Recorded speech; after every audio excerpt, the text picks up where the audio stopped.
அஸ்ஸலாமு அலைக்கும் வரஹ்மத்துல்லாஹி வபரகாத்துஹு.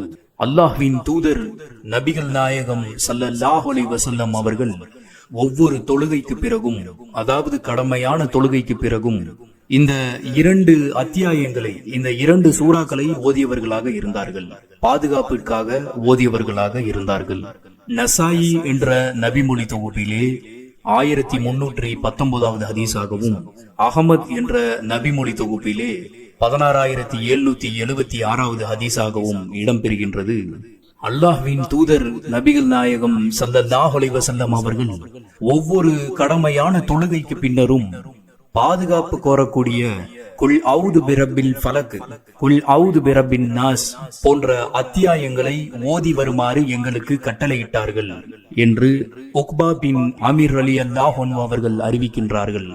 ஆக நாம் கடமையான தொழுகைக்கு பின்னர் இந்த 2 அத்தியாயங்களையும் பாதுகாப்புக்காக நாம் ஓதி வருவோம் இன்ஷா அல்லாஹ்.